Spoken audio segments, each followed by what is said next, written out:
कंजूस भेड़िया और शिकारी का धनुष। एक जंगल में एक बेहद ही कंजूस भेड़िया रहता था। वो इतना ज्यादा कंजूस था कि अपने खाने में भी कंजूसी करता था।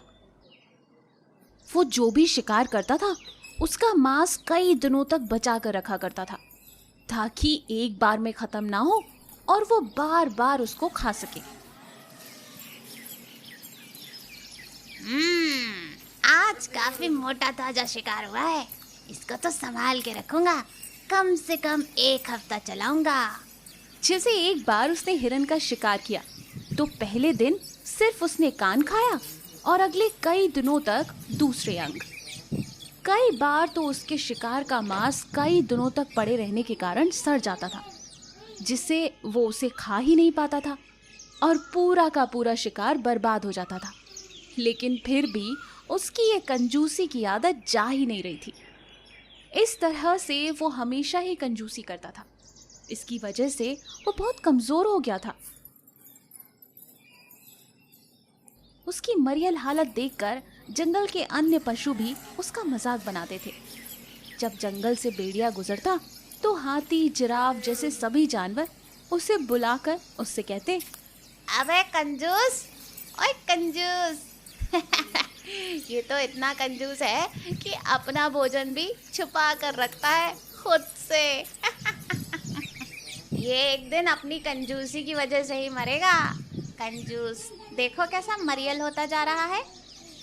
लेकिन भेड़िए को इन सब बातों का कोई असर नहीं होता था। एक बार जंगल में एक शिकारी आया। उसने एक जंगली सुअर का शिकार किया, तीर मारा। जैसे ही तीर सुअर को लगा, क्रोधित सुअर तेजी से दौड़ते हुए शिकारी का पीछा करना शुरू कर देता है। सौभाग्य से शिकारी भाग निकला और नदी में कूद गया। चूंकि सुअर घायल था, वो अपनी एड़ी पर नियंत्रण नहीं रख पाया और खुद ही मर गया। कंजूस भेड़िया ये सब बहुत देर से देख रहा था। उसे बड़ी खुशी हुई कि उसने कई दिनों से खाना नहीं खाया और आज खुद ब खुद उसके शिकार का बंदोबस्त हो गया। उसने सोचा, इस मांस को तो मैं कम से कम 1 महीने तक चलाऊंगा। इसी बीच उसकी नजर पास में पड़े हुए धनुष पर पड़ी। उसने देखा, धनुष के कोने पर चमड़े की पट्टी लगी है। उसने सोचा कि क्यों ना आज इस पट्टी को खाकर ही काम चला लूं, ताकि बाकी पूरा मांस कुछ दिन और चला सकूं।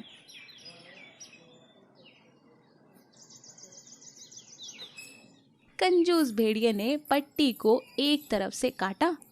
उसके काटते ही धनुष सीधा हो गया और सीधा उसकी गर्दन को चीरता हुआ बाहर हो गया।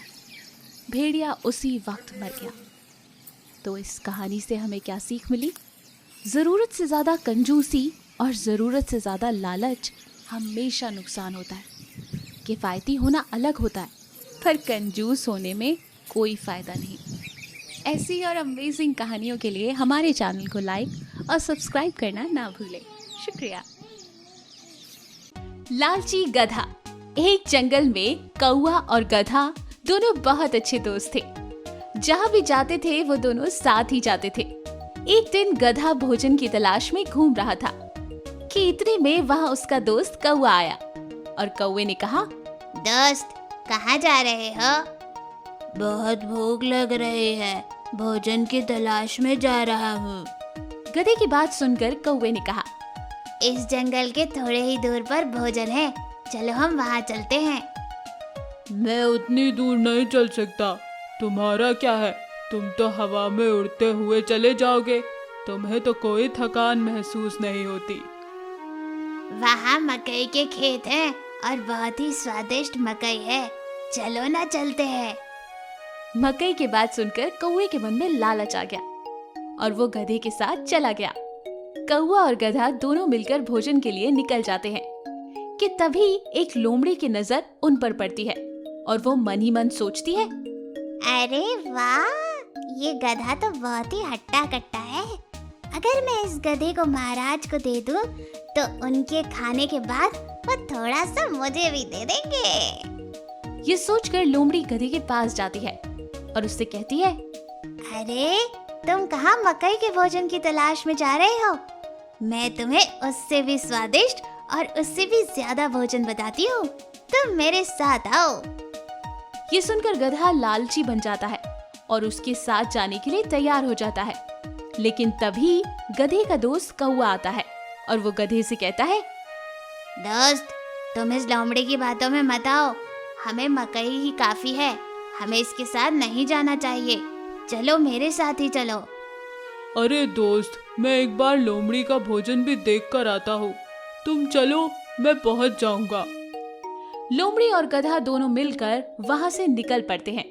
थोड़ी ही दूर जाने के बाद लोमड़ी एक गुफा के पास रुकती है और गधे से कहती है, ये देखो दोस्त, इस गुफा में तुम्हें जो चाहिए वो भोजन तुम जाकर खा सकते हो। जैसे ही गधा भोजन के लिए अंदर जाता है, लोमड़ी अपने सिर की मदद से एक बड़े से पत्थर को उस गुफा के आगे रख देती है और उस गुफा को बंद कर देती है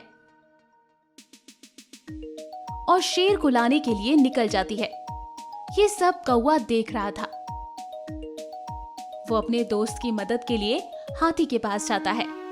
हाथी भाई, मेरा दोस्त मुसीबत में है। लोमड़ी ने उसे गुफा में बंद कर दिया है, कृपया कर उसकी मदद करें। हाथी गधे की मदद करने के लिए कौवे के साथ मिलकर उस गुफा के पास जाती है और अपनी सूंड की मदद से उस पत्थर को हटा देती है और गधा बाहर आ जाता है और वो तीनों मिलकर वहां से निकल जाते हैं। तभी लोमड़ी शेर को लेकर गुफा के पास आती है। गुफा में गधा नहीं था। ये देखकर शेर गुस्से से लोमड़ी से कहता है, मुझे बहुत भूख लग रही थी और तुमने मुझे मेरे शिकार के बीच में टोक दिया और यहाँ पर कुछ भी नहीं है। मैं अब तुम्हें ही खा जाऊंगा। ये सुनकर लोमड़ी डर जाती है और वहां से भाग जाती है। इस कहानी से हमें क्या सीख मिलती है? लालच हमें बड़ी से बड़ी मुसीबत में डाल देता है। अहंकारी हाथी। हाथी को अपने सामर्थ्य और शक्ति का अहंकार हो गया था।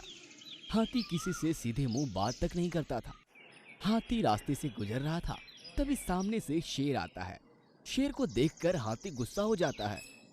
अरे शेर, हट जा रास्ते से, देख नहीं रहा मैं आ रहा हूँ।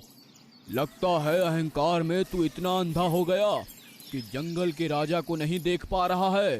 जंगल का राजा मैं हूँ। केवल शक्ति और सामर्थ्य से कोई राजा नहीं बन जाता। राजा होने के लिए दिल और दिमाग विशाल होना चाहिए।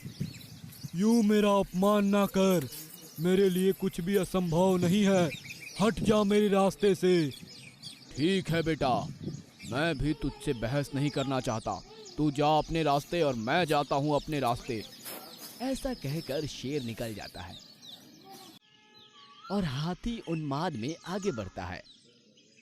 तभी एक चींटी हाथी के सामने आती है। महाराज, अपना मार्ग बदल लीजिए, सामने मेरा घर है। आपका पैर पड़ गया तो सत्यानाश हो जाएगा। महाराज को मार्ग बदलने का आदेश देने वाली तू कौन है? तेरी मेरे सामने क्या औकात है? अहंकारी हाथी, बहस ना कर। मेरा घर कुचल गया तो तू बना के देगा। मेरे घर में साल भर का खाना पड़ा है, चींटियां है, अंडे हैं, सबका नुकसान हो जाएगा। मैं सर्वशक्तिमान हूँ, मैं कुछ भी कर सकता हूँ। अच्छा, मैं जो कहती हूँ वो करेगा? अगर तूने वो किया तो हम तुम्हें ही अपना महाराज मान लेंगे। बोल, क्या करना है? हाँ, चल मेरे साथ। चींटी हाथी को अपने घर के पास ले जाती है। यह मेरा घर है, इसमें अनाज के सैकड़ों दाने हैं।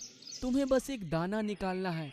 याद रहे, घर का नुकसान भी नहीं होना चाहिए और दाना भी बाहर आना चाहिए। यह काम तो अकेली मेरी सूंड ही कर लेगी। बोलता ही रहेगा या कुछ करेगा भी।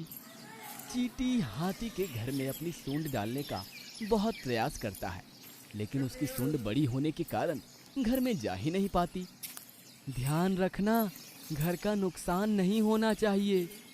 हाथी प्रयास करता रहता है पर उसकी सूंड अंदर नहीं जा पाती। तभी सारी चींटियां घर के बाहर आती है और हाथी के सूंड को काटने लगती है। हाथी बेहाल हो जाता है और चिल्लाने लगता है।